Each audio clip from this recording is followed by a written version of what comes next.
not mandatory that you must inform the governor, in as much as you're going there to do something good. And then I don't understand, from my study in the last 5-10 years about politics in Nigeria, I've discovered that some persons are almost maniacal about politics. It should not be a do-or-die affair. Look at what is going on in Ondo State. Recently, about 2 weeks ago, something happened at the Secretariat, and then the brother to the national chairman, was attacked. His car was destroyed. These are the issues.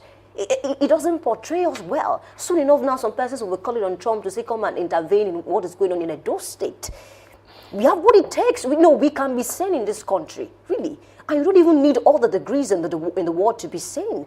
Just ensure that you care for the other people close to you. You don't have to be friends, but ensure that you will not put them in danger. Ensure that you will not take up assignments that can actually affect the life of others, really. Honestly. And I think it's a very good conversation to have, really, because we also mentioned that this is not just the first time in Nigeria. This is not even the first time in the world. We've seen in developed nations of the world, but you can tell. Okay, so let me share this. You, of course, you are in the know as to how this happened. Okay. When shortly after the United States president was shot and then the bullet got through his hair and all of that, there was a protection afterwards. Every other what's it called now? Appearance that was going to make a public appearance to speak to people, there was a shield, right? Okay. A bulletproof shield. That's because they thought of, okay, if we cannot really be so sure of everybody's intention, then we can protect. So that's exactly one of the things I might want to call the Labour Party, I mean the obedience movement now, to say, okay, ADP and every other person involved, can you try to do a bit more to secure your candidates? Because if you feel they will someday soon enough become the #1 citizen of the country, I think they deserve that much security. Just the same way you need to say we are protecting our most vital weapon, right? You don't, the arsenal in the United States, for example, you don't get to, there's some classified information about some artillery they don't mention. They cannot, there's no video camera that can show it because it's just classified. They don't want it to go out there. They don't want people to know. So you can also develop systems, security systems, even if the security architecture is going to be politicized. You can have your own security arrangement, a makeshift arrangement that's going to protect your candidate come 2027. Because I need personally, I think every candidate should be given the right to express themselves and also to come out to be voted for. Let us have, because I'm waiting for the presidential debate. I want to see what these people have for Nigeria, because that's what we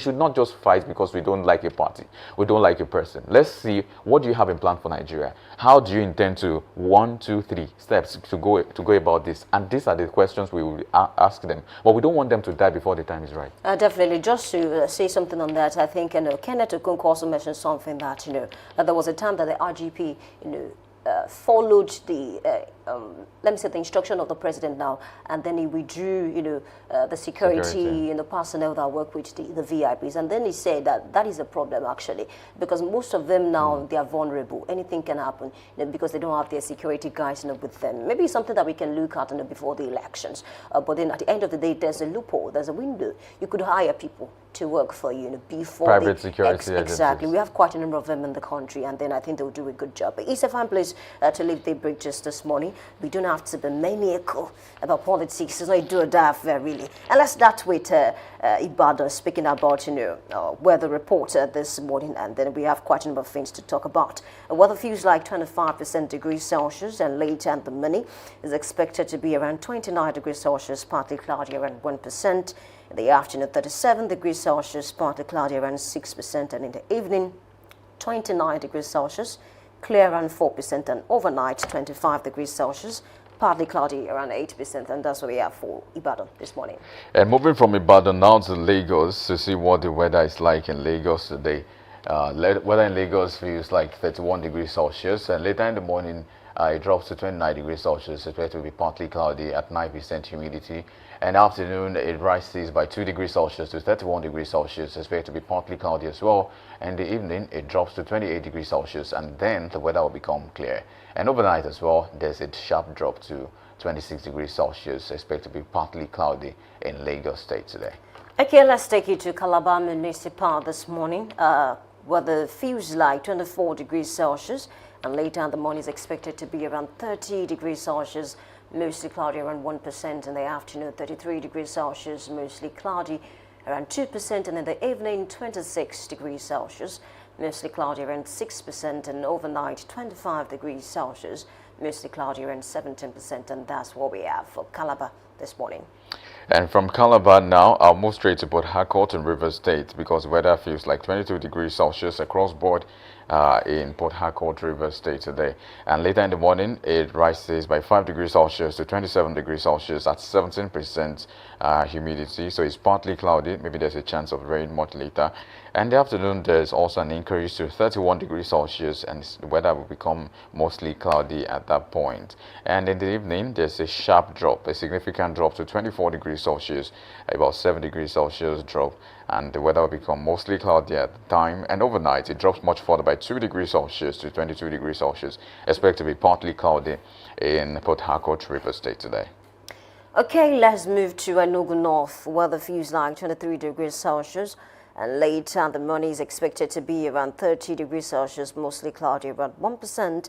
In the afternoon, 37 degrees Celsius, partly cloudy around 0%. And in the evening, 28 degrees Celsius, mostly cloudy around 0%. And overnight, 24 degrees Celsius, mostly clear around 8%. And that's what we have for Enugu this morning. Just 1 degree Celsius difference in Suleja, the largest state in the country. That's Niger State today, because the weather stands at 24 degrees Celsius across board. And in the morning, it starts at 31 degrees Celsius, and the weather will become mostly sunny. It's going to be a sunny day in Suleja today because there's 0% humidity at all the time in the state. Now, afternoon, there's a sharp rise to 37 degrees Celsius. That's an increase of 6 degrees Celsius, and the weather will remain sunny right there. In the evening, there's a sharp drop as well to 28 degrees Celsius, and then the weather will become mostly clear. And there's haze expected overnight at 25 degrees Celsius with 0% humidity level because the haze is high in the sky in Niger State today. Okay, let's take you to FCT. Abuja this morning, weather feels like 24 degrees Celsius, and later and the morning is expected to be around 31 degrees Celsius.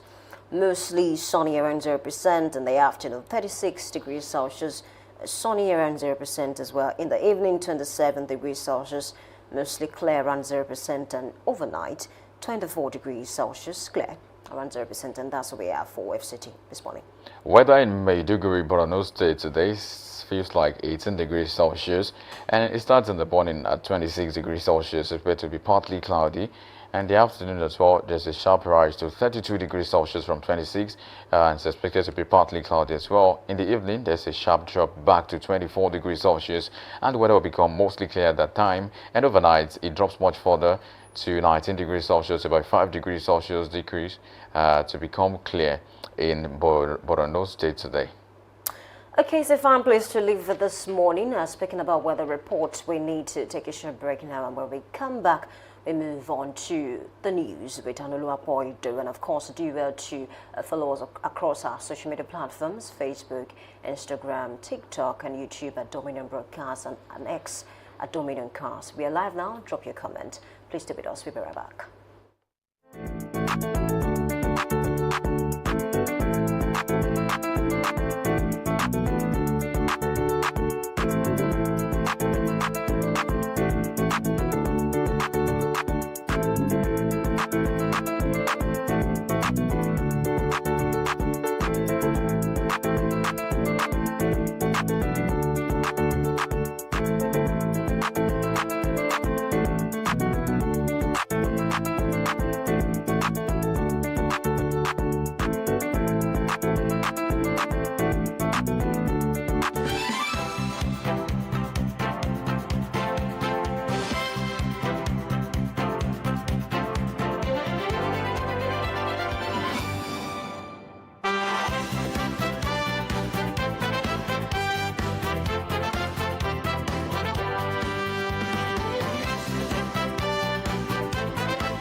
Hello and welcome to Daybreak News on Dominion Television.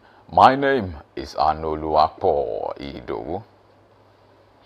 President Bola Tinubu and All Progressives Congress APC governors under the aegis of the Progressive Governors Forum PGF have met at a closed-door session with the leadership of the Nigeria Labour Congress NLC. The meeting took place at the presidential villa in Abuja and was said to be an attempt to deepen dialogue between the federal government, state governors, and organized labor at a time of heightened economic pressures ahead of 2027. Vice President Kashim Shettima at the Progressive Governors Forum of Renewed Hope Ambassadors Summit promised that the reforms of the present administration will yield incredible results sooner than envisaged.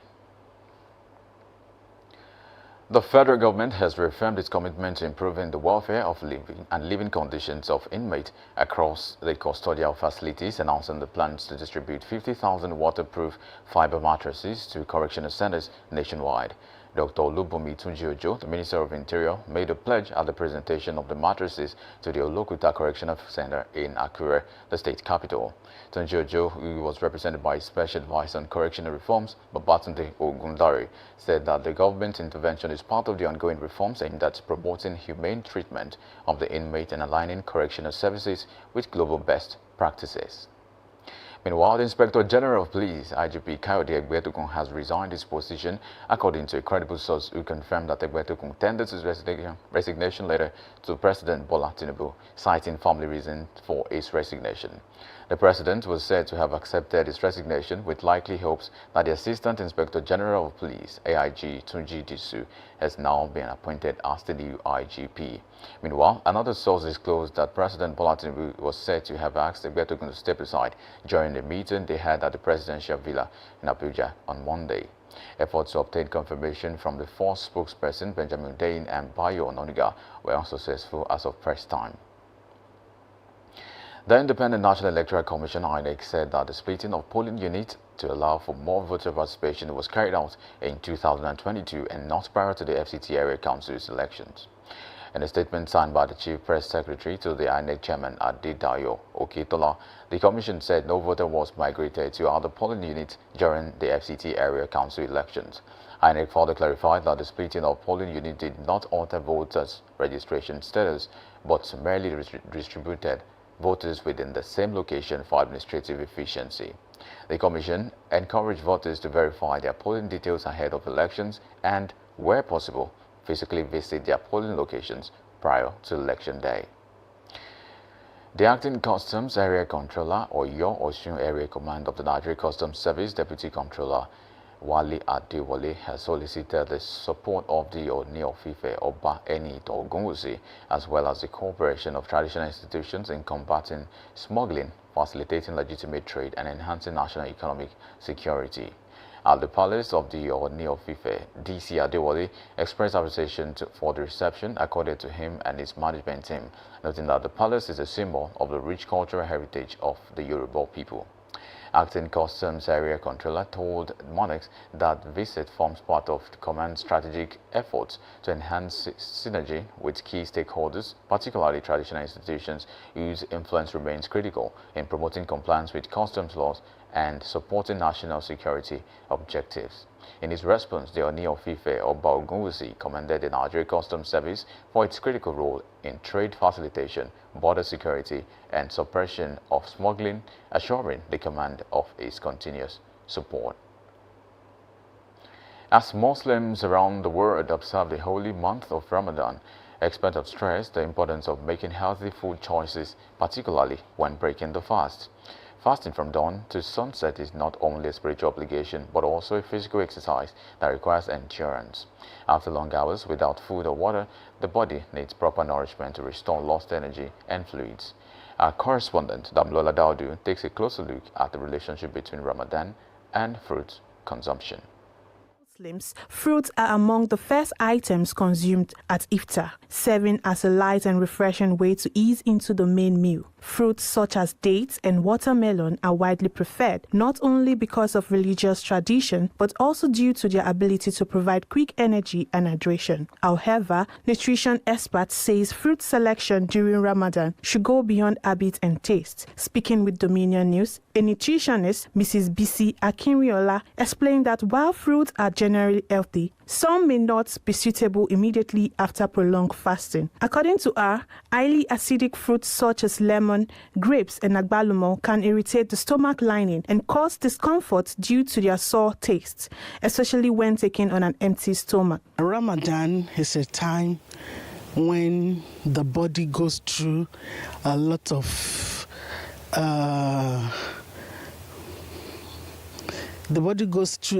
rest, especially from food digestion. The body rejuvenates itself. It's always good once in a while there's always a detoxification. So fruits, particularly at this time, is very, very important for the body.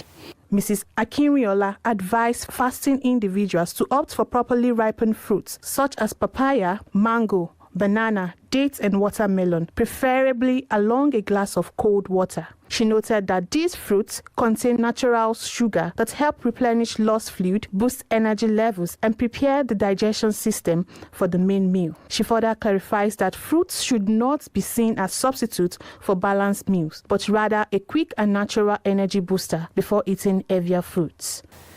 The body needs a lot of minerals, vitamins, electrolytes, and what we call phytochemicals or phytonutrients to rejuvenate itself. She therefore urged the public to prioritize ripe, less acidic fruits and be mindful of their food choices in order to maintain good health throughout the fasting period. Damilola Daudu, reporting for Dominion News.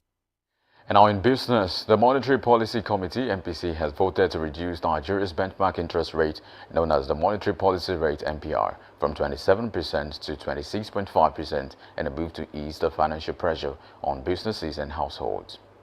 The decision, which followed the 50 basis point cut implemented in September 2025, was announced by the Governor of the Central Bank of Nigeria, Olayemi Cardoso, following the committee's 304th meeting.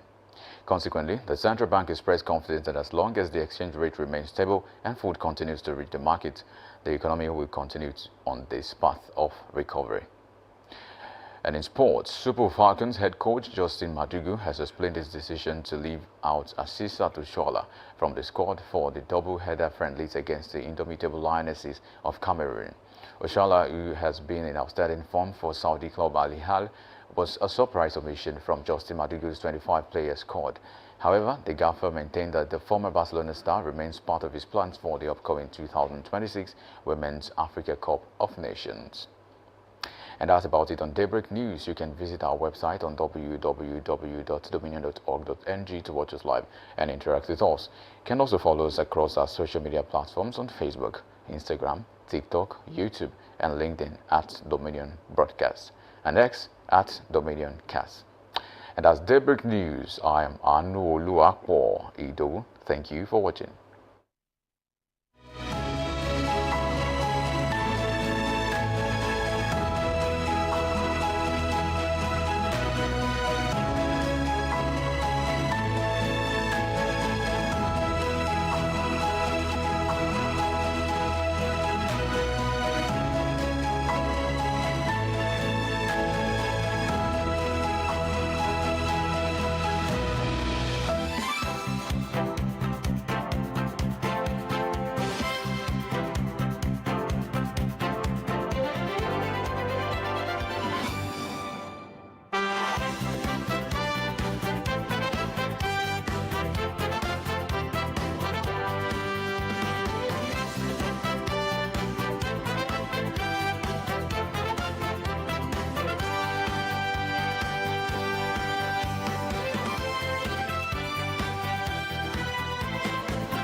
sometimes the appointment of one might mean the dismissal of many. Exactly the case at the police sector of this country, especially now talking security. That's the big one. Inspector General, former Inspector General of Police, Kayode Egbetokun, now former, has resigned, and there seems to be Disu that's going to come over to that position. And it seems like some other persons will have to leave if he comes on board, and those are like DIGs. That's one of the topical stories across the newsprint this morning. But before we get into that particular angle of things, of course, this is the newspaper headlines and analysis segment of Daybreak Live, where we check the stories that are making the rounds across the country, Nigeria, spotlighting the event, the high point, the low point, and sometimes the midpoint, because we all must meet at a midpoint. That's exactly how we're going to have the stories today. I have so many prints this morning. If you didn't have a newspaper this morning, you've not checked the news, don't you worry, we've got you covered on this dial. Just stay tuned and stay glued to Dominion Television, because right on the print this morning, the papers are heavy. For me, you can tell why. Many stories, especially Kayode Egbetokun, making the front pages of several newspapers this morning. That story, I'll start with Nigerian Tribune newspaper, and right there, Egbetokun resigns. Tunji Disu is acting IGP. 8 DIGs may go. That's exactly what I said when I said there's a chance that one appointment might lead to dismissal of many other people, and that's exactly as you can see on your screen. Egbetokun resigns. Tunji Disu is acting IGP. 8 DIGs may go. That's on page 3 of the Nigerian Tribune newspaper this month. But what led to that? How did that come about? Especially now, there's so much conversations around that particular situation. When it broke yesterday, it was trending on Google, and every trend that you can find, it was a big deal, and it's still a big deal, because the question would arise from, why now? There's been claims about last year that the IGP's tenure should have been over, but according to the Constitution or the Police Act, you can find that, of course, it's supposed to have like a 4-year tenure run, provided the president allows for that, because the president, according to Constitution, I think section 15 subsection 1 as well, has a right, 315 year, has a right to appoint the IGP, and then he did that in June of 2023. So it is not 4 years yet. That's the conversation right from some quarters. But there's been claims about his age and retirement as well. That's also a thing to discuss. There are legal implications to this, and a lot of conversations have emanated from the legal angle to say, and maybe of course social works angle as well, to say if he's at 60 or he has served for 35 years, then he should retire humbly. And some are saying that's exactly the point why, of course, there are people like Shuwore who would not agree with Kayode Egbetokun on many grounds. But that's exactly the situation. He has resigned, and it seems like Disu is going to take over. So DIGs might need to go, and that's exactly, we'll know why in the course of time. The presidency has released something about that as well. They said there was a mutual and a consensual agreement between the president and the IGP when they had a meeting in Abuja to say, you know what, I have family reasons, I have family issues to attend to, and that's also something of importance to him at the time. But there are questions about, could there be an undertone, political undertone, or something else that we are not seeing on the surface? Maybe there's a subsurface conversation right there that we need to know. But all of this will keep tabs on and keep our fingers crossed to see what becomes of that story, because we need the security apparatus in the country to be, to be above and beyond, to go the extra mile, especially the elections are fast approaching. And that's one of the importance of having a security that is stable, constitutionally stable, systematically and strategically stable, because that's the conversation right there. But I don't want to belabor that issue just too much. Many other stories are still making the rounds. Now, federal government files fresh charges against Ozekome. While we thought there was maybe they were going to forgive the case, it seems like they are revisiting the case. Ozekome and the federal government are still, of course, the SGF, that's George Akume, said something just a few days ago, and now there seems to be an outturn of event for that particular case. We'll keep tabs on that as well and get you abreast as it breaks much further from that scene. Now, Bayelsa Assembly clears Diri's chief of staff as deputy governor. That's also making the rounds in Bayelsa as we speak. Yesterday was a conversation, and still is, as we also track it much further. Again, fire destroyed Nimet's equipment at MMIA terminal. That's coming from Keyamo, Festus Keyamo, is saying that according to the report this morning, suspected thugs attacked Edo ADC Secretariat Odigye Oyegun's residence minutes after Apata's defection. That's a story on page 10 of the Nigerian Tribune newspaper. As you can see this morning, ex-APC national chairman links attacks to threat on Obi. Edo APC denies involvement. That is something to check about. Who is involved? Who called the shots? Who gave the order? That's what Nigerians are expecting to know. If you say there was, because you can't say a faceless group of people came to maybe apprehend or shoot at somebody. There has to be a motive behind it. There's nothing that goes without a cause. You know, there's no consequence if there's no action. So for every cause there's an action. There's cause and effect principle in life. So if you say it happened, how did it happen? Why did it happen? Who sponsored it? Who gave the order? Those are the questions on the table to answer for everybody that is concerned in that state as we speak. Now, moving on from that now, El Rufai asked courts to quash DSS charges against him. Atiku wants over his health. While we are yet to charge him to court, that's coming from the FCC as well. Nigerian Tribune has that story. But for one of time, I will switch focus now to Vanguard newspaper to see what's vanguarding on Vanguard newspapers. Talking of that story, it's about Obi and Oyegun. How we escaped assassination in Benin is the story to look out for. A narrow escape. That's the way Vanguard has put it this morning.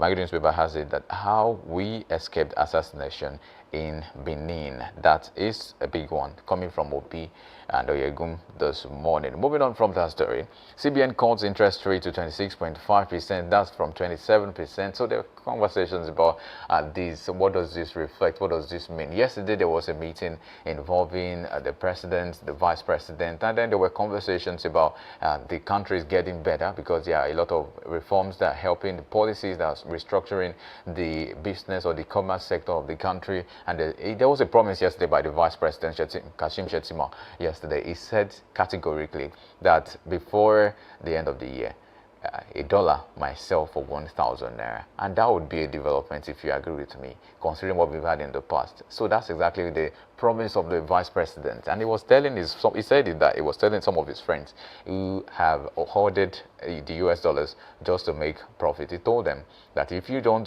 start doing something like selling it out now, you might be at loss. You might run at loss because this administration is not waiting. It's doing a lot to ensure that Nigerian naira will be at par or possibly will still gain, significantly against the US dollars. But that is only a word, except it turns into reality. And of course, fingers will be crossed, hearts will be palpitating, eyes will be on the lock and key on the president. Maybe not the president, this present administration generally. That is one of the conversations we're having from that quarters. Now, U.S. Congress recommends measures to end Christian persecution in Nigeria. Also on Vanguard newspaper, something of interest to many persons yesterday. There was a U.S. Congress summit and then a report that was sent to the president by the U.S. Congress just yesterday broke out. And then they said there are a lot of things that are inside our report. I mean, so many things to discuss, but some of the high points from that is calls for legal reforms, improved policing, strengthening of criminal justice sector. That's one of the reforms from that particular recommendation about Christian persecution in Nigeria. 6, repeal of Sharia blasphemy laws. That is also a conversation that has really sparked interest, especially in the northern region of this country. Many people are saying you don't have a right to poke nose into what we do, especially the laws that are guiding and binding us as a people. There's even claims before now that Sharia law was supposed to be recommended for some other southwest states. Some have said they agree, others have said they do not agree. There's been counter-argument and argument for and against that particular decision. Now, the US is seeking a way to end Sharia law.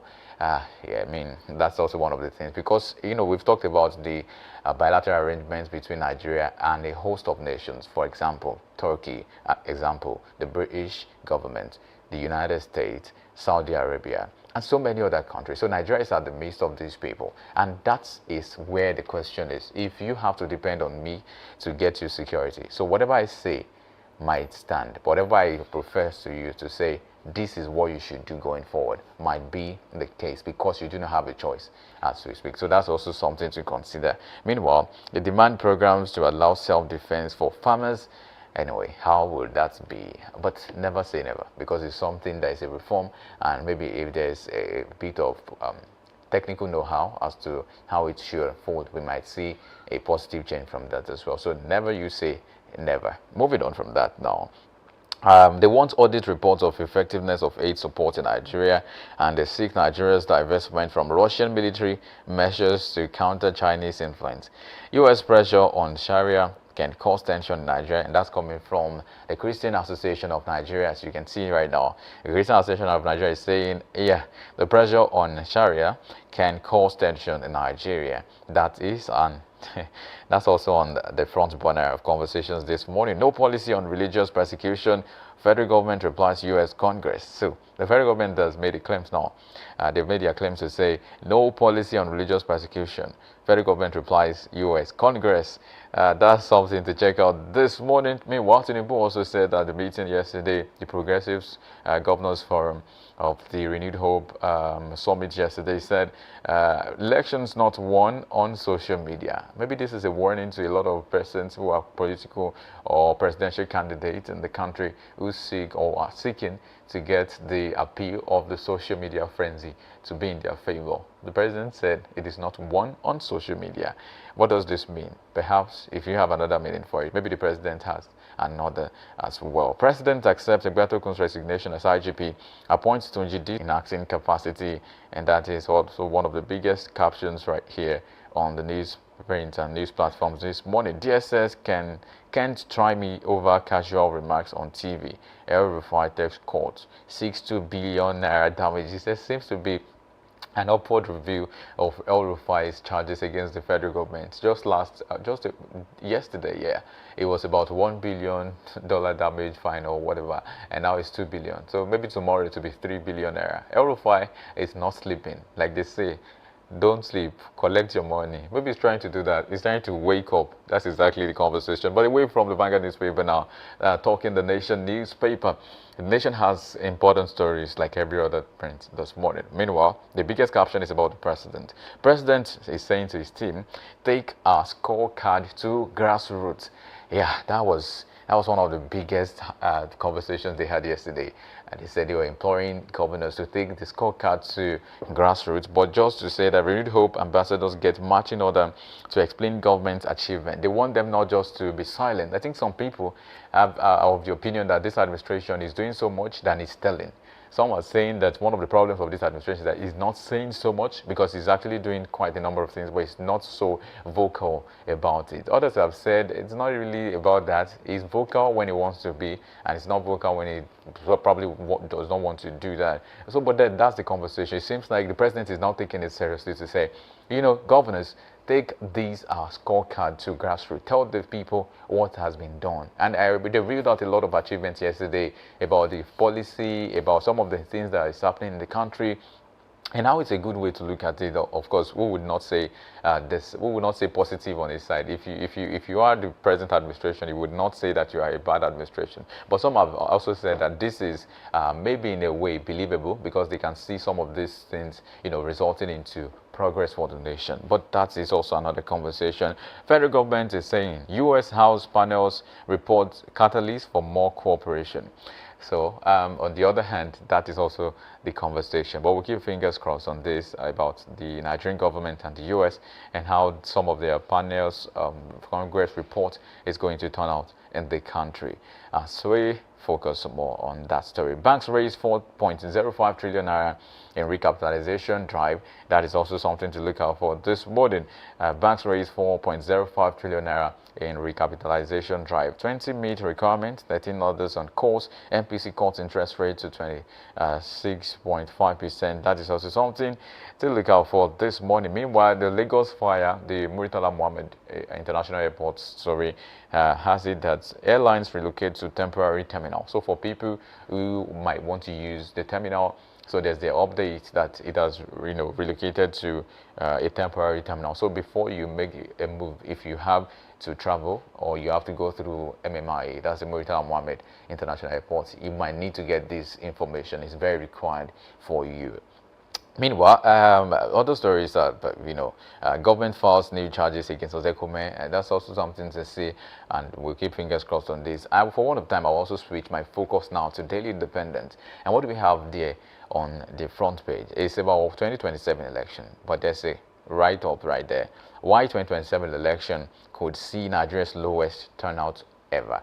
So this is a projection. How true will this be? That's dependent on you, on me, on everybody, because we must take our responsibility seriously. We must do what is our constitutional right to do, without fear, without prejudice, with a sound mind, with an informed opinion, and of course with every strength we can. You should exercise your franchise to vote. You should go to polling units, polling booths, and vote, especially if you have the PVC. If you don't have it, I think it's still up for collection in the country. Meanwhile, 20 banks meet new capital. That's on the business side of things. That was the story we took earlier. And condemnations trail attack on Obi ADC chieftain's secretariat in Benin. That is also something right there, as you can see on your screen this morning. It says trail attack. Condemnations trail attack on Obi ADC chieftains and secretariat in Benin. That is something to look out for. Meanwhile, someone is calling Wike. Call Wike to order before it's too late. That's Bode George telling President Tinubu, call Wike to order before it's too late. That's on the top, the down part of Daily Independent, as you can see today. Say, so maybe the question would be, what's Wike doing? Why does he need to be called to order if he's standing in between two parties and is helping one? Well, that's the claim of some persons, but that's up for debate. Meanwhile, federal government rejects claims of ransom to rescue Niger school children. So there's been this conversation as to sometimes when the government says we have rescued school children that were abducted, and this is the situation. So a lot of people would ask, how? Because we can't see you parading those perpetrators. We can't see them anywhere. We just know that we see our children. Yes, it's good. We are so happy about this. But what about what went down behind the scenes? Because some have said whatever went down behind the scenes is the reason why we still have these issues continuing in the country. Because if it was that the body language of the federal government was, we don't negotiate with terrorists, and then they take them down, and that will serve as an example to other deterrents that might want to also do that, or that are doing that. They will be afraid that this government is serious, this government is fearful, this government is going to bring us down. So let us just, because there needs to be that body language for them to also know that yes, this government does not appreciate what you're doing and will not take it lightly. It's going to take it, it's going to take it very seriously, and it's going to come for you. So maybe that's the conversation right there. Meanwhile, Tinubu's Order 9 will bridge PIA, impact oil, gas industry. Pengassan is saying that. Meanwhile, the federal government responded just yesterday again to this issue that no, and that's about this SGF, George Akume, Secretary to the Government of the Federation, said it out loud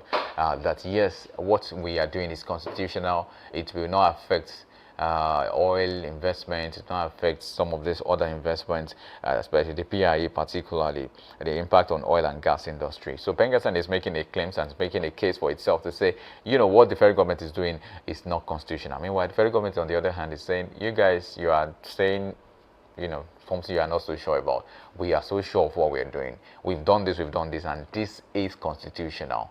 We are not violating any order. We're not violating any constitution. We are still operating by the Nigerian constitution. That's exactly the conversation right there. But, so much to talk about in that particular story. Meanwhile, 2027 will determine if Nigeria continues forward or retreats backward. And that's coming from APC chairman, Professor Nentawe Yuantida, saying that as well, that 2027 will determine if Nigeria continues forward or retreats backward. That comes from the APC chairman today. Now, Dangote Refinery to supply 65 million liters of petrol daily for domestic consumption. 65 million liters of petrol daily. That is massive, right? They say massive, right? It is massive, because if Dangote is supplying 65 billion liters of petrol daily for domestic consumption, so there's more to go around. There's more to export. There's more to be used by everybody that is requiring that. So that's a very good one. You might want to argue. Federal government files fresh 12-count charges against Ozekome over London property That is also something we've been on for a while now. We'll keep fingers crossed on it as well. Meanwhile, New Telegraph has the way he puts the story, and I would like to tell you how he put it this morning. New Telegraph says, DIGs, senior AIGs to go as Tinubu accept Egbetokun's resignation, names to Jidisu acting IGP. So this is a story on page 4 and 6. As you can find it on New Telegraph this morning. Something to really consider about why some people why somebody will be appointed and the others will need to go. Why will that happen? But maybe we'll get to see a much further breakdown of that and what it means, especially about the Police Act of, I think, 2020 as well. But all of this we are keeping tabs on to see what will become of many of this. But the story of the IGP is still something that a lot of people are saying, and asking questions about that. Whatever the case is, let's talk about the impact of this on Nigeria as a place we are now. So there's been claims about many of these things happening at this point where security should not even be slack in the country. It says that if it means that there's an important situation or something to talk about, especially with Kayode Egbetokun, it should not come out this way. There should be a way to go about it. So there's been a lot of conversations, but the law is clear, because an Inspector General of Police serves as a statutory 4-year tenure under the Police Act of 2020, like I said, and whether resignation or removal, what matters most is institutional stability, constitutional compliance, and continuity in Nigeria's security reform process. I think we've talked about it and we're still talking about it, and it's a conversation to be had because, Section 215, subsection 1A says that the president has the power to appoint the IGP and by implication remove the IGP, right? So if that's a constitutional given, if constitutional fact and reality, so the political and legal significance is that a resignation suggests that there's no abrupt constitutional crisis. Meanwhile, removal could signal executive dissatisfaction or policy disagreement. So this is the conversation. Was he removed, and that's Kayode Egbetokun, or did he voluntarily say he was going to resign? That's the conversation right there. But whichever case you want to believe, or we have right now, we'll keep fingers crossed and see what the new IGP is about to do, because there are a lot of conversations and counter arguments about the Office of the Inspector General of Police being established under Section 214, subsection 1 of the Constitution of the Federal Republic of Nigeria. And like I mentioned the other time, like the appointment is made by the President under Section 215, subsection 1 of the Nigerian Constitution. However, if tenure specifics are governed by statutes, particularly the Police Act, you must understand that there's also a Police Act aside or outside of the Nigerian Constitution of the 215 subsection 1 and 214 subsection 1 as well of the Nigerian Constitution as we speak. But there's so much to talk about. The IGP does not hold this office forever. One IGP must come and then a 4-year tenure, except in cases where the age limit is coming to bear and then the retirement age as well. Because if he's 60 years, then he might need to retire from service. If he's 35 years in service, he might need to also retire. So that's exactly the case. Why some people are saying he should have retired, he shouldn't be there, there was an extension of 1 year, why should it be so? But all of this, we have seen an end to that. Meanwhile, we're expecting that the new IGP to be, maybe that's Tunji Disu, will really do well by what it takes, because some have said he's got a lot of experience in his bag. There's so much to talk about that as well, but that's also something we would have much more expansive, comprehensive conversation on right on this show after this. But meanwhile, still taking all the stories, APC leaders, governors recommit to advancing Tinubu's Renewed Hope agenda. Also a story right there yesterday, the Renewed Hope summit they had yesterday. There was one of the the talking point of that conversation or that summit was when the Vice President Kashim Shettima was asking particularly, he said it in a very emotional but yet impressive way, because he said he was calling on two people, right? He was calling on two people. He was calling on the governor of Benue State and was also calling on SGF to also do something about that. And he was begging them, more like he was begging that, please, we need something to be done in your place. They said people should not die in Benue State. And sometimes you might want to ask, why is the Vice President saying that? Because is it left to the powers of the governor to say that security will be so established in his place. Yes, that's the governor's, that's within his prerogative to say he can ensure security in his state. But much more so, the security challenge in the country has gone beyond what states can handle. Because if states could handle it, then we should be calling many states to question. Many governors should now be, I don't want to say behind bars, but they should be questioned now. They should be answering questions to say, if you claim to be the governor and this is happening in your vicinity, how come you were not able to curtail this? How come this is happening every day? So maybe we'll not even have a governor in Borno State. Maybe we'll not have governors in Benue. Maybe we'll not have governors in Plateau and some other place in Jos and all of that, you know. So there's that conversation as to the security or the insecurity situation going beyond what governors have capacity to deal with, because we've seen so many times where the president gave orders to the military to step into some states strategically to now help them curtail and curb those insurgencies and all of the ills in that society. So that's exactly the claims right there. Meanwhile, APC governors are saying, you know what, we are solidly behind you, Mr. President, and we'll do just right by you and by the people of the country. Will that translate into what Nigerians are expecting? Like they say, time will tell. But we'll keep our fingers crossed. That's very important. And we'll still keep calling on the right people to answer the right questions. You know, we'll keep speaking truth to power, regardless of whose ox is God in the country. Now, moving on from that story, Wike stands expelled, can't speak for PDP. That's what they judge. That's also something to check out this morning on that note. But of course, there's many other stories. Meanwhile, the IGP story is going to be on the spotlight once again, but that will be shortly after this break with Oluwayemi Adelakun. Stay with us and don't go nowhere.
Need a professional space to bring your vision to life? Dominion Television Studios offers state-of-the-art facilities perfect for your next broadcast, commercial, corporate video, or live event.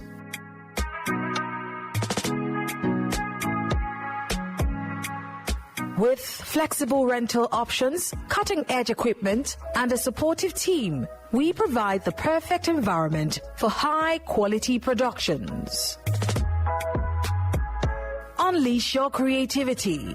For bookings, email us at marketing@dominion.org.ng. Call us on 0705 506 1061 or 0916 101 1061. Check us out on Instagram, Facebook, LinkedIn, and TikTok at Dominion Broadcast and on X at Dominion Cast. Book your space today. Dominion Television, your channel of choice.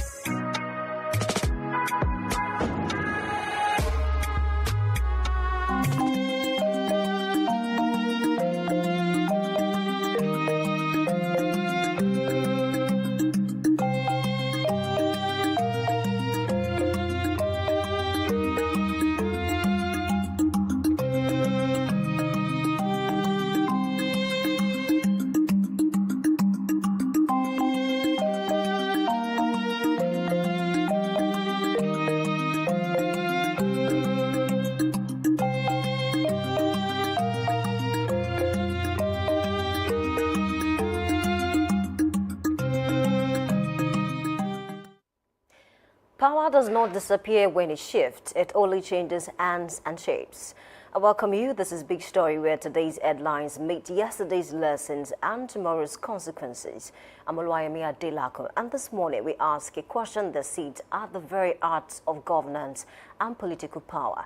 Reshuffling power, governance strategy, or political realignment.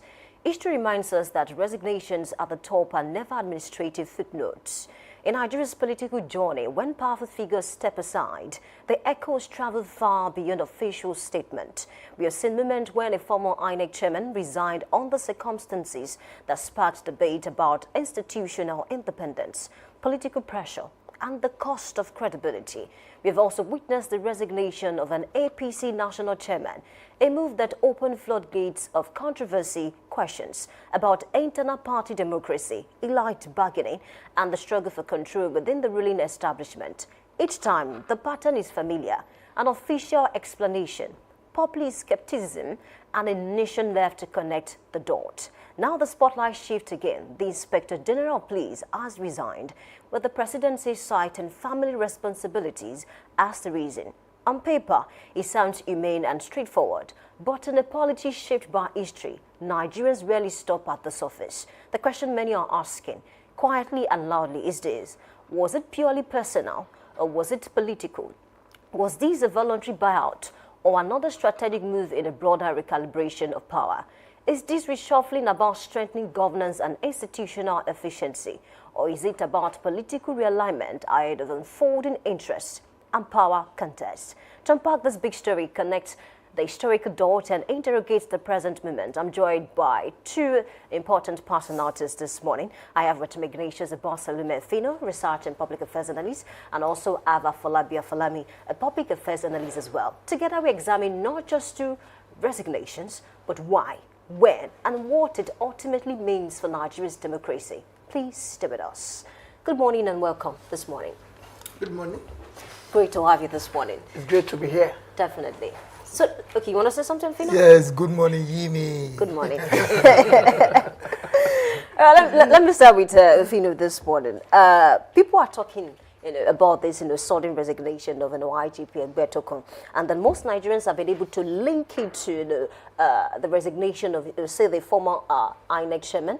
Talk about the former APC national chairman as well. And then people are saying there are similarities in these resignations. Can you spot any similarity? Yeah, thank you very much, Yimi. There is one thing you must understand. Every country was being established by law. I remember when Omoyele Sowore was agitating that the IGP Egbetokun was not supposed to remain in office. That was exactly 2 years ago. He raised an eyebrow against the government. Later, the government decided to do one or two manipulation in respect to that office. That the president has that constitutional power to ask for the extension of the IGP. So for now, I wouldn't know why the IGP himself has now been asked to either resign voluntarily or asked to resign forcefully. I wouldn't know. Because the president must explain to us. Because that was the agitation that Comrade Omoyele Sowore raised. There's one thing I like about this guy. This guy is not a tribalist. IGP Egbetokun is from the Yoruba race. Asiwaju Bola Ahmed Tinubu GCFR, Yoruba race. Comrade Omoyele Sowore from the Yoruba race. But he raised a fundamental argument 2 years ago that IGP Egbetokun tenure has lapsed constitutionally. But if you have it, the presidency decided to manipulate. And now I'm surprised that IGP Egbetokun has voluntarily tendered resignation, probably based on personal reasons that people like me will never agree with. Okay, let me turn to you, Afolabi. Why is it so difficult for Nigerians to believe the words of the presidency? The president is saying because of family responsibilities. Because we have not seen anyone that we could believe. There is none that we can hold to faith to. It is not now that somebody is resigning. It is not now that we understand that some resignation are based on politics. Remember the former APC leader that resigned his appointment and we were told that it is based on medical reasons, and before we know it, we find him at the enemy. He was there leading at the aviation ministry. Yeah. And now you're talking about Egbetokun resigning. First, I would want to say that it is not just a new thing to us. We were not caught on surprise because we understand that before now, he shouldn't have even been on that seat to talk to say that he's resigning. Okay. But we understand that there must be a political shift. Like we all understand that they don't do things without reason, without the political reason. Let me put it that way. Without a political reason, coming to see Egbetokun sending his resignation as if there is something that is like as they say, the family issue. What are the family issues that? Thank God they never said for medical reasons. Like Ganduje zone. Like Ganduje zone. Okay. You know, Ganduje zone was for medical reason. And then we found him again, the person that they said for medical reason, at the top of affair of another ministry. You know, and that tells you why we could not believe the presidency. That tells you why Nigerians' faith is not holding firm to their leaders.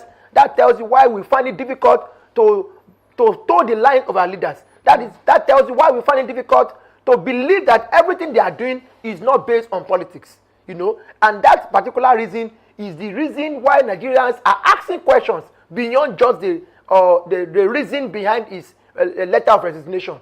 And we're also having it now that the person coming in from after Egbetokun is also from the south, and that tells us what happened to other people in the other regions. If that is, are you telling me that now that after Egbetokun, there is no Hausa person, there is no Igbo person that can take charge after him? Or do you tell me that when the presidency is from the south, all the cabinet must be from the south? Or the people at the head of key functionaries must be from his own region, which is not balancing enough. When we talk about one Nigeria, we talk about a country that is unbiased, a country that have a kind of the federal ministry, the federal character is taking charge of, where we have people balancing the ministry, especially in the area of security. And now that Egbetokun is resigning, he should have resigned before now, because like my fellow persons here say, there have been agitation about this particular man that 2 years ago his tenure has lapsed. But the president here has a reason for holding firm to him, to keep him there for this till this time. And now that he is resigning, as he has said, I felt that somebody else from other region who is closer to his to that seat should come in. But right now, something else is going on, and it tells us if we are really determined to shape this country, to bring people together, to move as a nation. That's my question. I'm going to take it from where you stop and, of course, turn to Fino. He said, are there other people who could have been appointed apart from Tunji Disu? Yes. So if you check online, and people are talking about, Frank Ba, Fino, and then they are saying that, okay, he's a senior to Tunji Disu that was appointed as the acting IGP. What do you make of that? It's rather sad and unfortunate that in this country, politics tilts towards the direction of 1, tribalism, 2, religion. Frank Umba happened to be one of the illustrious sons of Ohaneze Ndigbo. They will not be happy. And that is why I keep saying it over and over again. If you are saying that you don't want the Ndigbo to rule Nigeria, you don't have any moral right to continue to rule over them, although I am not calling for secession. There must be justice in everything we are doing. Let me take you back to theory, political theory. Baron de Montesquieu was the proponent of what? The separation of power. He said we should have 3 arms of government. The executive arm of government, the legislative arm of government, and what we call the judicial arm of government. The 3 of them must be independent in order to checkmate what? Tyranny. That was what he proposed. That was one. Then let's go to theory again. Lord Acton. He was the one that proposed that theory that says that power corrupts power. And absolute power corrupts what? Absolutely. He was saying that if there are too much power embedded in the executive arm of government, the tendency is there for them to be what? Dictatorial. That was what he suggested. Then this man, they call A.C. Dicey. He was the one that proposed what? The rule of law. He said that the rule of law, it is based on 3 core principles. 1, the supremacy of the law, equality before the law, and constitution based on judicial decisions. Those are fundamental issues. Why should Frank Umba be sidelined? I will be fair to the Ndigbo. Now the Ndigbos are calling for what? Secession. How do we encourage them that they are part of us? To me, I see it as what? A moral injustice against the Ndigbo. When we are talking about appointment should be based on what? Meritocracy, 1. Then seniority. Are we saying that Frank Umba is not qualified? We have to be honest to ourselves. When Jonathan appointed an Igbo man to be the chief of army staff, did not raise eyebrow. It was one of those things the Northerners voted against Jonathan in 2015. Now why should an Igbo man be appointed as the chief of army staff? Then, I think he hates Jiruka. Yes. We have to be honest to ourselves. And I keep saying it over and over again. If you are saying that you don't want the Ndigbo to rule Nigeria, you don't have any moral right to continue to rule over them, although I am not calling for secession. Okay, let me turn to you. You made a very strong point speaking about Peter Mba. So the argument most loyalists of this current administration are bringing to fore is that, this Tunji Disu is an operations person, a mobile person. You see Mumbai trying to catch the bad guys. And according to them, maybe the presidency chose him over Frank due to expertise that might not be so apparent to Nigerians. My sister, the person in charge as the IG will not be in Lagos, at the same time being in Osun State, at the same time being in any other states. But the truth of the matter is that we should understand that we are ruling a nation, not a state. We should understand that whoever becomes the president is the president of all, and not the president of a particular section, or region, or tribe, or religion. And that is the only way we can move a country forward. A country is where you have people of diverse opinion, diverse tribe, diverse understanding, and politics. But the fact remains that, to me, the president is not doing very well. Yes, he may have his points. He may have his reasons. He may have why he wants to choose Tunde Disu over Frank Mba. He may understand that maybe this guy is a mobile person. He works this way. He did this. He did that. But at the same time, the IG has his deputy GD. Okay. They have his assistants. Yeah. They have people in domain, even in regions.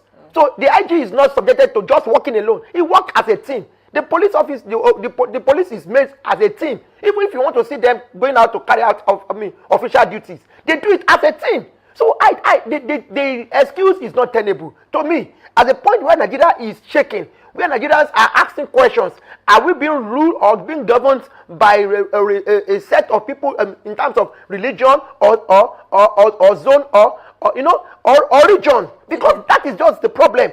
I have want that the president will look it better in that way and bring these people in. There's nothing bad if you bring Uba in and make Tunde Disu the assistant. They can work together. Tunde Disu can head the particular region where effective operations can take over. And then it will complement the effort of the IG. But let me tell you, when you look at the hierarchy of people in top ministries, you see that we are not balancing at all. The federal character is not being effective. And these are what the people complain about Jonathan when he was there. And I was surprised when they came in, this particular party, when they came in, they make beautiful nonsense of the opportunity they had. They make beautiful nonsense. They make the people look as if everything belongs to them. And that started from Buhari.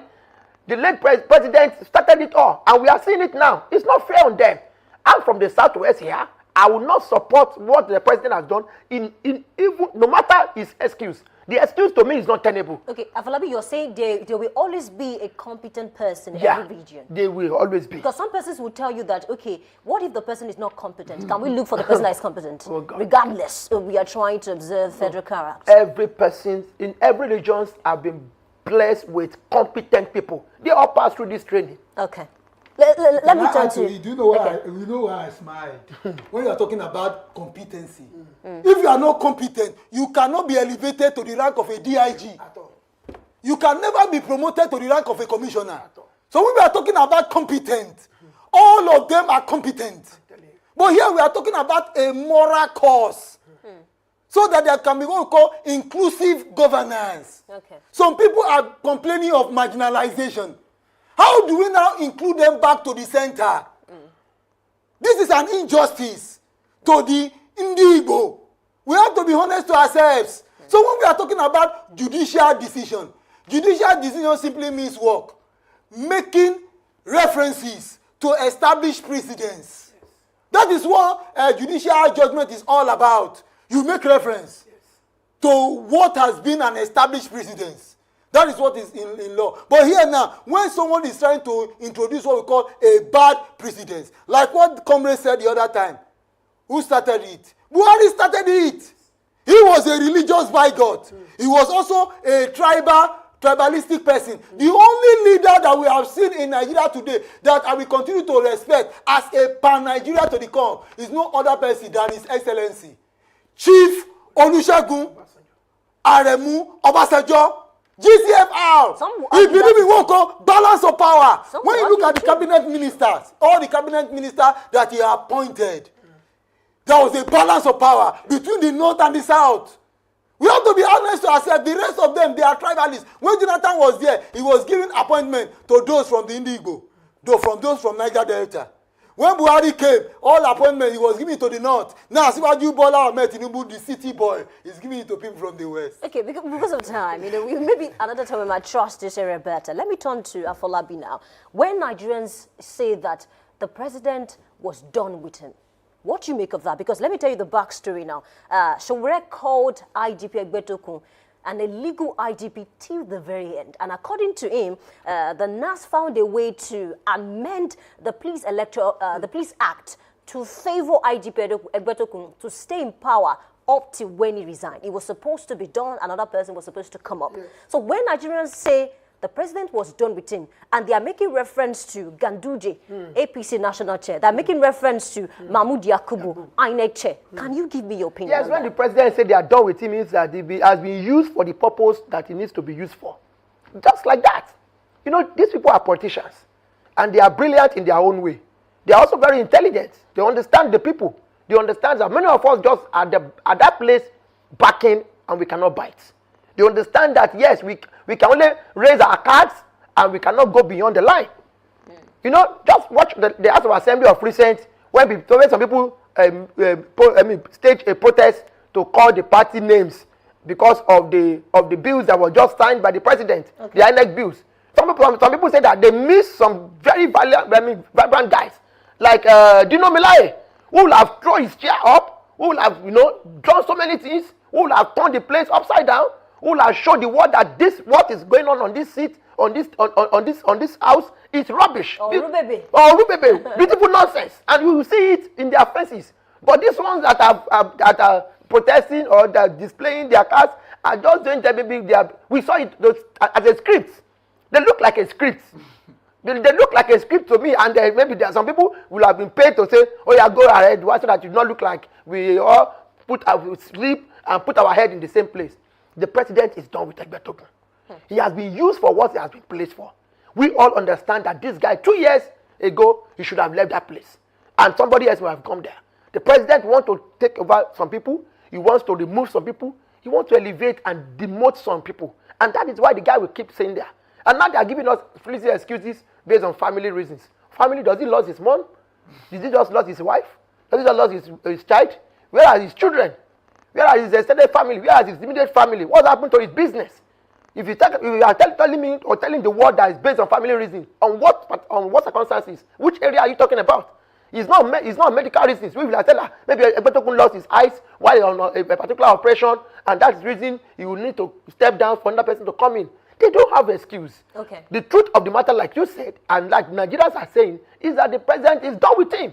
Nigerians are saying that. Nigerians are saying that the president is done with him. He's done with him because he has used for the first 2 years. He's done with him. He's done with Ganduje too. At that particular place that he has removed him. He will be done with so many people in the short period of time because we are going into the field for the next coming election. Okay, so thank you for responding to the claims of Nigerians because they are not mine. It's good to clarify that. Let me turn to Fino, and of course I would like you to up on that as well. Let's talk about this headline that says the Nigeria Police Force has claimed that 100 million naira was erroneously transferred from the Anambra State Government security vote to the account of Victor Adewale Egbetokun. That's the son of IGP. This happened even before this whole resignation thing. And that because of this, media outlets, they are releasing stories to update on what happened then. And according to reports, that money was transferred back. But then, how can you transfer money to the son of the IGP and you say it's a mistake? How did you get his account number? Some Nigerians are saying, why did they not transfer 100 million naira to Fino or to Afolabi? Why is it the son of IGP? Please, help me make sense of that. That is what we call fraud in disguise. There was one time in Nigeria, they said there was a large sum of money in one of the highbrow residents in Lagos during the days of Buhari. There was one time they told us that snakes swallowed money. Monkeys were swallowing money in Nigeria. What a country and what a shame. Most of our leaders these days, they lack that moral shame. When you are someone that has what we call moral shame, you find it difficult to be involved in fraud. The sense of shame must be there. You know, the other time when Comrade was saying something about our senators, pot-bellied senators. The shame is not there. They don't care anymore. We have to be honest to ourselves. That is fraud. No one is above mistake, fine. But not this type of mistake. This is financial fraud. I see it more as what we call subtle money laundering. That is what they wanted to do, but the whistleblower exposed them. Okay, so thank you. Because of time, I also want to get his opinion on that. Some Nigerians are saying we have seen other Nigerians. There was a woman recently, millions of naira was transferred to her account, by mistake. So is there a chance that happened, by mistake? I'm waiting to get such chances to happen by mistake to my accounts. At least I have not less than one account, and I'm waiting for the Nigerian bank to justify that. For you to have enter into the account of anybody, there must be a regular transaction. That transaction only told us or exposed to us that this is not the first time such transaction is going on. It is not new to us. The way Nigerian police operates and the way Nigerian politicians operate, the former president's son was interviewed after the president died, and he was asked some fundamental question. How was life after death of your father, the late president? The guy said he hardly received calls these days. That during this time when the president was just made the president, his calls raised to not less than 3,000 a day. There are calls that just call him to send money. And after which they call him back that they needed some assistance. And they needed to see his father. And he has no option When somebody is sending you 400 million, 1 billion, to say, we just want to say, how are you doing? And then after which they call you to say, they want to see you. Will you please try and arrange the meeting? See, what are you talking about? Ebetokun's son must be jailed. The person that has transferred the money must be questioned. The money has been reversed. We reverse. Reverse. No, you cannot just understand. The money has been reversed, but the money first came in. Thank God for those who could see it on time and exposed to us. See, like my brother said here, the moral injustice, the moral shame of our politicians has thrown Nigerians into this mess. You look at us outside the country, you see the way we are being treated. We are being treated like rubbish, and our people are not ashamed. How can you transfer money? If it has been an ordinary Nigerian on the road, like one man that was alleged from the First Bank, and he was asked to return the money or go to jail, the man obliged to go to jail.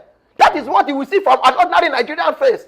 This is the question of an ordinary Nigerian who suddenly got such kind of money, and the court is asking you to refund everything or you go to jail. The man will say, okay, if I go to jail, I will not need to return anything again. That alone narrates the story of an ordinary Nigerian that has gone through a lot of suffering.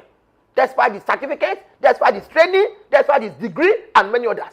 But in this case, these people need to be investigated. Jimmy, there is something I want to add to it. Do you know that most dormant accounts in our bank are still being run by bank managers? That is where the money laundering is. In banks, I stand to be corrected. Most dormant accounts in banks are still being run by bank managers without the consent of the owner of those dormant accounts. There is too many financial fraud in this country. Now, when you talk about the judgment that was being raised, that you either refund the money or you go to jail, that was a false judgment. That judge that delivered that judgment is a bad example of justice in Nigeria. Because I was surprised. You are supposed to reverse. Every money that you see in bank today does not belong to the bank. It belongs to who? Depositors. Yes. So the bank was supposed to tell them, you have to refund that money back. But the judgment, look at the judge. Probably the judge also is an accomplice. No, I stand to be corrected. We have to say the truth in this country. If judges are not performing well, Ofino will speak truth to power at all times. Let us be honest. That was a faulty judgment. Okay. Because that money does not belong to the bank. It belongs to the depositor. Then you, a whole presiding judge, you say two options. You either refund the money back or you go to jail. If I was the one, I would say it's better I go to jail so that my family can have that money. What a judge and what a judgment. Okay, this conversation can continue for the next 2 hours, but we need to leave. Well, let's conclude now. The one that has been appointed recently, speaking about, Tuju Disu, some Nigerians are saying, especially the loyalists of this current administration, they are saying that he, at a point in time, which is verified, he worked with the former IGP. So some are saying maybe because of that, he's been able to gather some experience that would help him navigate, in this new office. But some Nigerians are saying at a time when Nigeria is grappling with severe insecurity, it's become like a toga on Nigeria. Speaking about insecurity, what can be the implications? Now that we have a new sheriff in town, who is new to the office, but maybe might have been able to gather some experiences. Really, he's not the only person that has worked with the former IGP. And I'm talking about gathering experience. I want to say that no, because working as a team is the work of police officers. They don't work alone. Just like the journalists will never work alone. The work of the presenter does not come to be in the public domain without the cameraman, without the lighting officer. Everybody is on their deck working. And that is what you see in the police officer too. A particular person is not assigned except somebody has been assigned or informed about you. You have a backup. You don't just work on your own. So if that is their excuse, I don't take that. It's not tenable. The truth of the matter is that this is the choice of the presidency. This is what they wanted. No matter how much we cry, this is the person that they will still stamp. Yes, it's an acting IG for now. But I tell you, even if we cry from now to tomorrow, you know that our cry will not go beyond this limit. They will stamp him. Okay, thank you so much. Are you optimistic about this new acting IG? There is a problem on ground, and I'm going to explain to you. Each time an elected president is sworn in, the Constitution gives him the power to appoint who becomes the chief of army staff, the service chiefs. You know what really happened? they will now be appointing those they feel they can be able to manipulate at the lower rank. So most of the senior army officers are now forced to resign. It does not speak well in this country. I'm telling you. Do you know how much the government is spending to train an army general? Someone from the lower cadre will now be appointed by the president. That shows that those who are in the senior rank, they have no choice. They have to leave. We have to correct it. Sometimes my heart bleeds that what type of country is called Nigeria? We have to be too many suspicion. The president is suspicious of some senior military officer in the army. The president is suspicious of some police officers in the Nigerian police force. All over the places.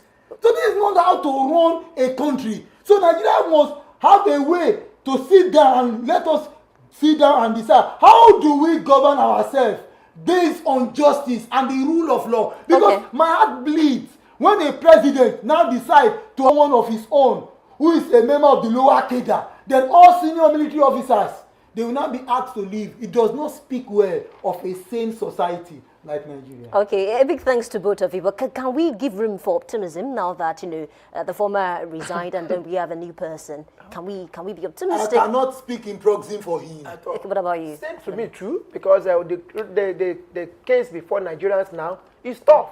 We are going through severe insecurity where we need expertise and coordinated police support to work as a team and deliver as at when due. We are at a point where if we are not careful, this jog may break up. All right, a big thanks to both of you.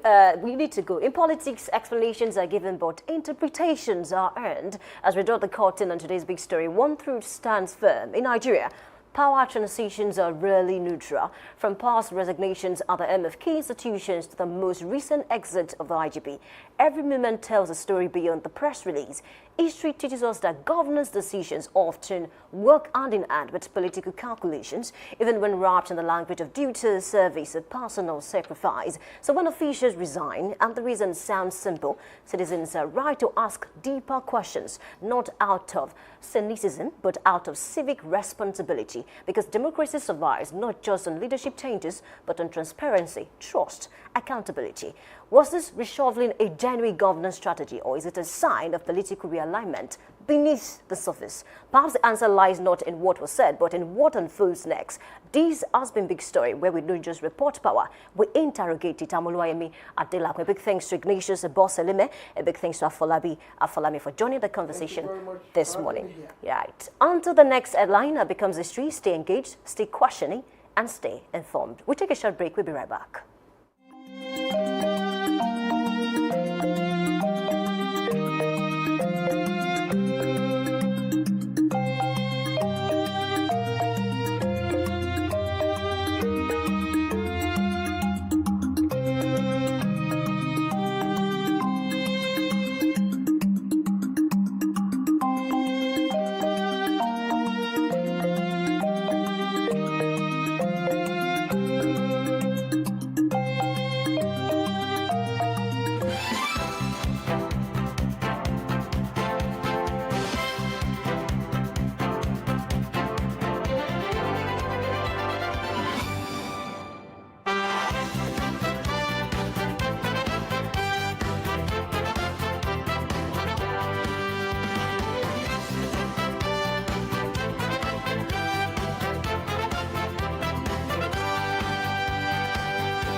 And we thank you for staying tuned. And now we switch the focus to Trend Watch today. And that's about federal government slamming fresh 12-count charges against Mike Ozekume over alleged passport forgery.